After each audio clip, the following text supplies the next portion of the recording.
আজকে বিজেপির দ্বিতীয় দফার প্রার্থী তালিকা প্রকাশ। মঙ্গলবার রাতে দ্বিতীয় দফার প্রার্থী তালিকা কংগ্রেস প্রকাশ করেছে এবং প্রথম দফায় 194টি আসনে প্রার্থীর নাম ঘোষণা করে বিজেপি। আর সেই তালিকায় বাংলার 20টি আসনও ছিল এবং দ্বিতীয় তালিকায় বাংলার 23টি আসনেও কি বিজেপি প্রার্থী ঘোষণা করা হবে, এই নিয়ে একাধিক জল্পনা। এই সমস্ত বিষয় নিয়ে আপডেট আমরা নেব। রাজীব চক্রবর্তী রয়েছেন টেলিফোন লাইনে, আমাদের প্রতিনিধি, জানাবেন আরো বিস্তারিতভাবে। রাজীব, কি খবর রয়েছে?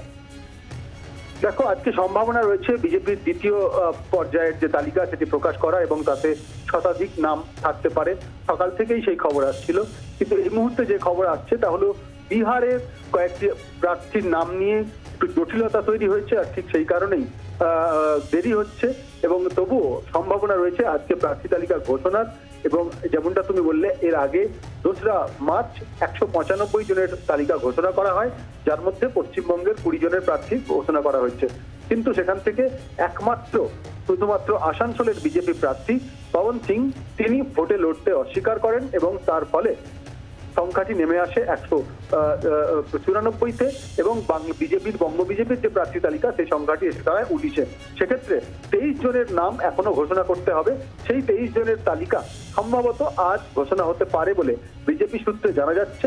তবে শেষ মুহূর্তের জটিলতা কাটিয়ে ওঠার উপর আজকে ঘোষণা হওয়া বা না হওয়া নির্ভর করছে। বাংলার আওয়াজ, বাঙালির আবেগ, জি 24 ঘন্টা।